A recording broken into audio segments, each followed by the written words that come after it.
Hey guys, so this is my second attempt making this video. I had to disregard the first one when I rewatched it and realized there was far too much profanity for YouTube and I didn't want to get flagged. So,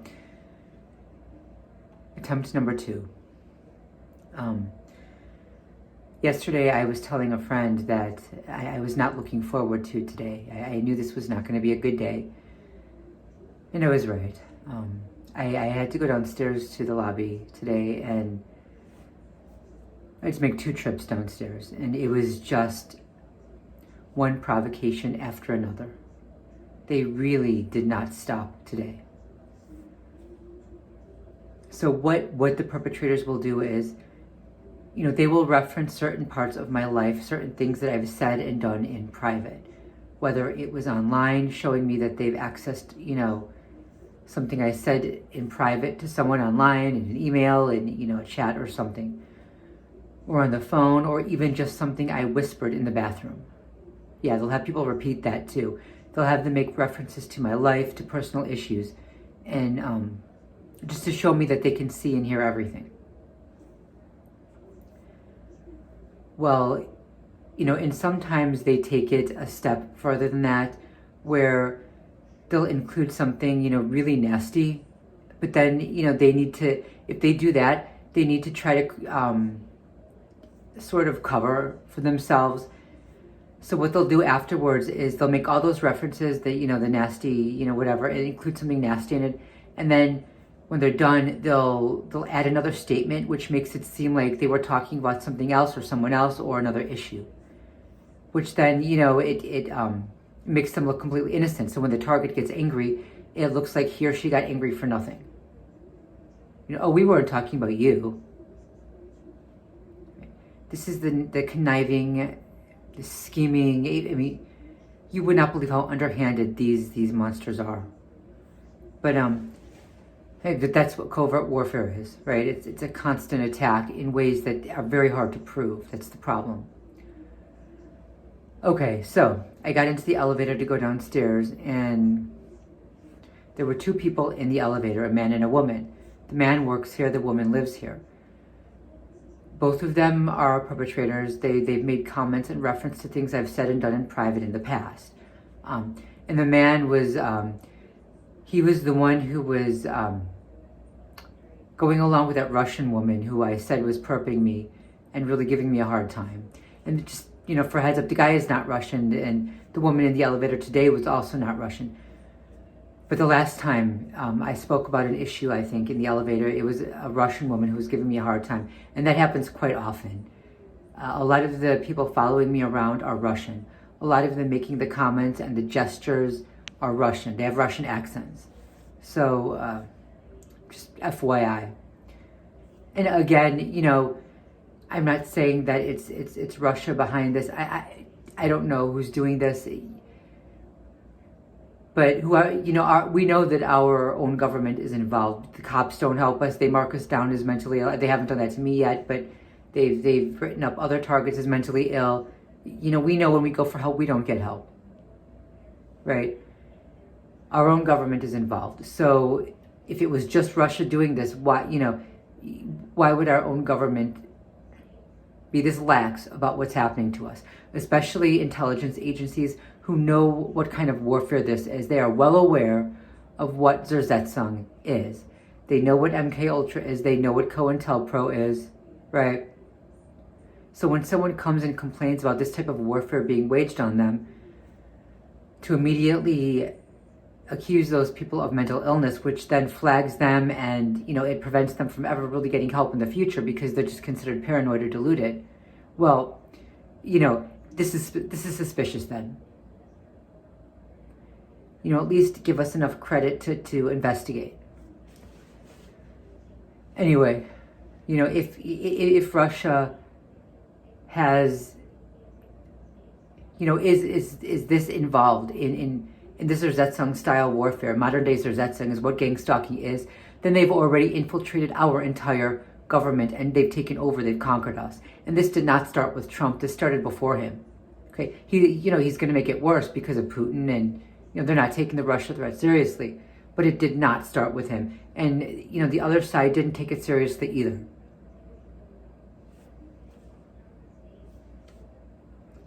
Could be, you know. Anyway, so this guy, so the comments made. The guy makes a comment. He says, I think it's a woman. And the woman with him says, no, I think it's a man. Then they kind of look at me, grin, and look back at each other. And the guy says, are you sure? Are you sure? It looks like a woman. No, it's a woman. It's a woman. And then he says, or maybe it's half male, half female. And as they're having this conversation, they're staring back and forth at each other and at me. We know what the intent is. And you know what? Let's just come out with it, all right? I look weird. I sound weird. And people have a hard time with that. It triggers something in them. And isn't it funny that the people who shout triggered the most at others for getting, you know, for showing anger and offense at a nasty comment that was meant to offend?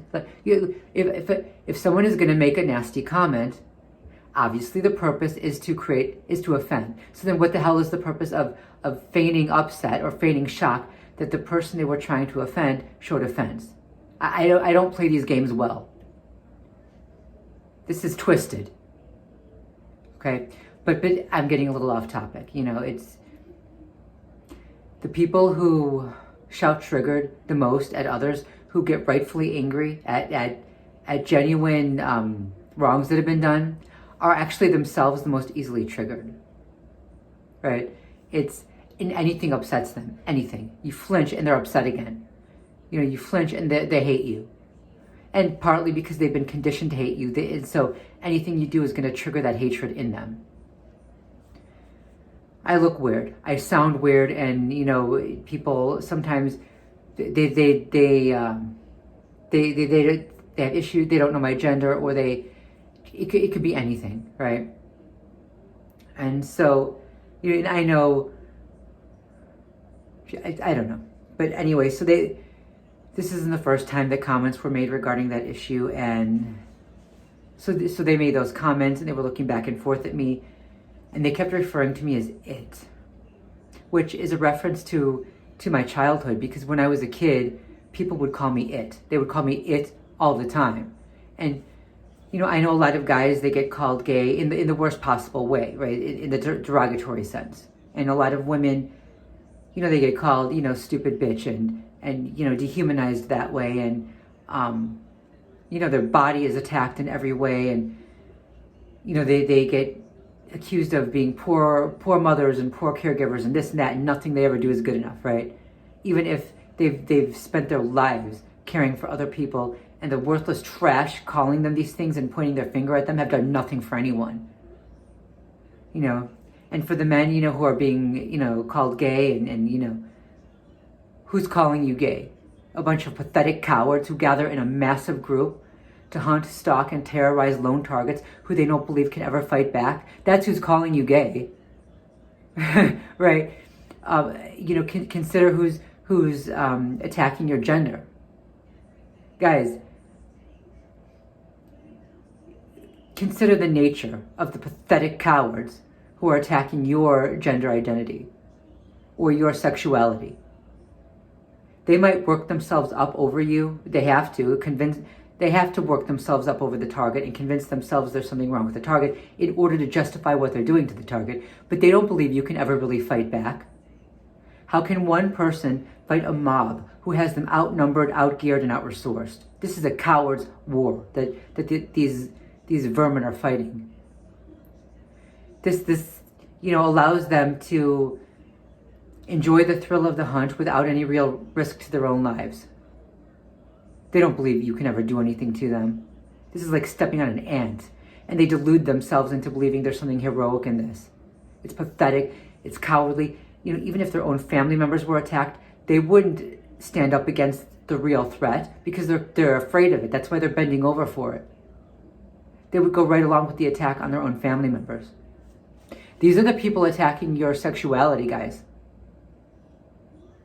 Anyway, so, but here's the thing, you know, for calling someone, you know, a fag, calling them a stupid bitch, who really is the stupid bitch? Is it the man or woman who's standing on his or her own against the real threat? Or is the pack of pathetic cowards gathered in a group against a lone target that they don't believe can ever fight back? But anyway, I'm getting off topic.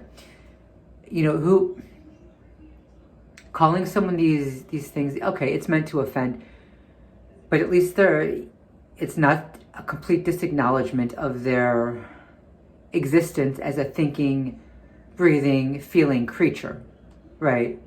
Even a dog is called he or she, but referring to someone as it is disacknowledging even that they're a living, breathing creature. And that's what they called me as a kid. So, and sometimes they'll do that now. They'll make it comments. They'll have the perpetrators make it comments just to bring that back and create flashbacks and reference, the notion that to them, not only am I not even human, but I'm not even a living, breathing creature to them.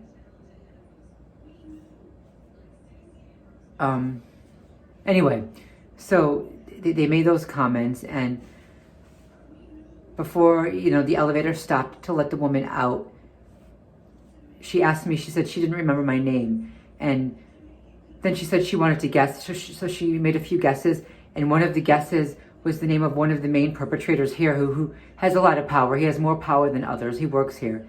And it's also a name they used, they have the perpetrators use all the time with me, or at least used to. They have them reference the name, claim that it's their name, claim they know someone named so-and-so, even set up Wi-Fi networks with that name. So I said, no, that's not my name. And I'm getting impatient, but I'm still being nice. As she got out of the elevator, I told her my actual name. And then she says, oh, that's a very nice name. It's very soft. Very soft. Very soft and delicate. Very soft. You effing.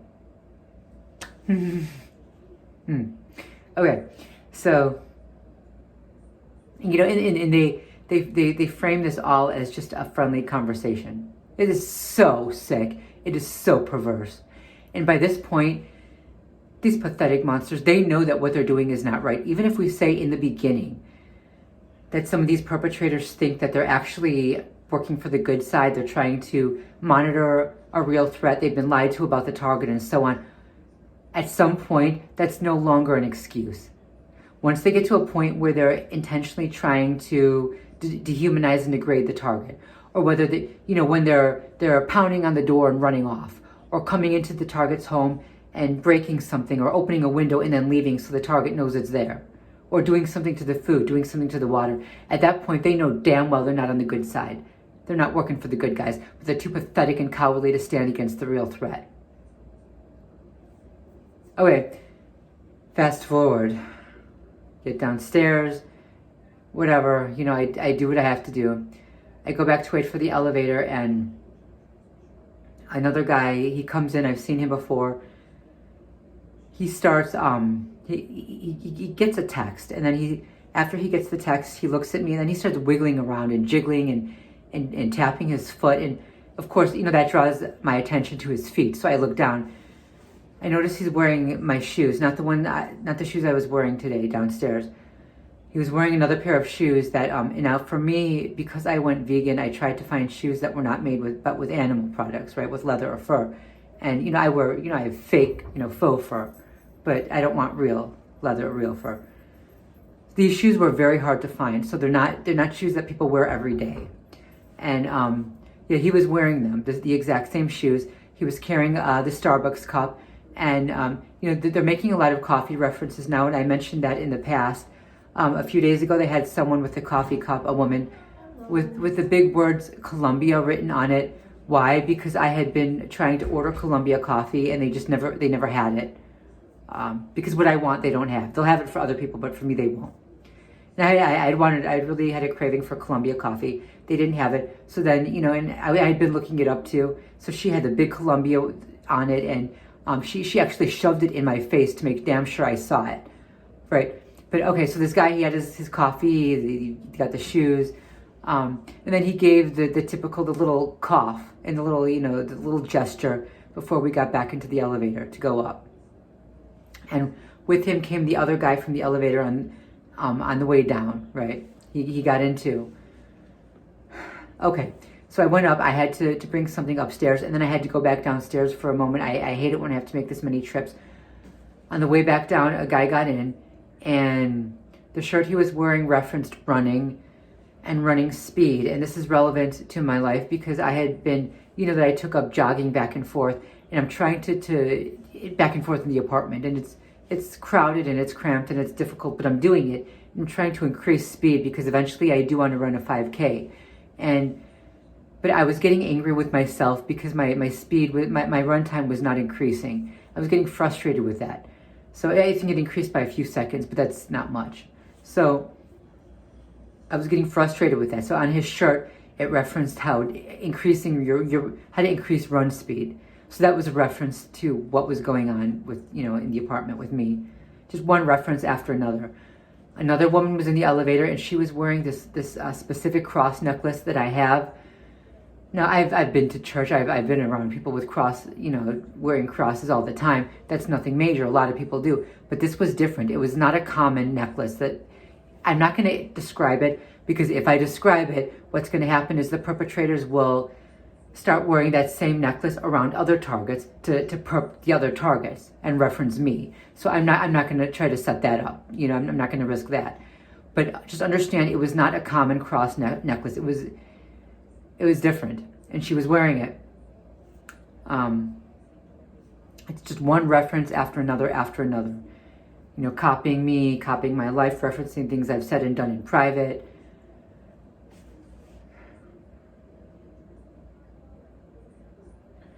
Okay, did what I had to do downstairs, go back up, and I was so gone by then. I had I just forgot to push the floor.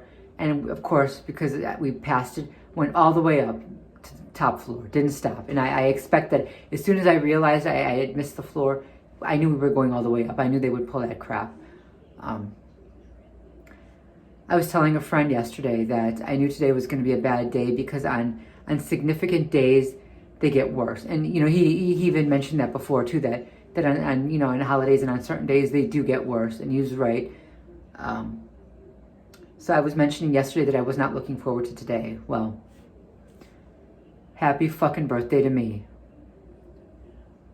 December 21st, folks. The year is 2020. Peace.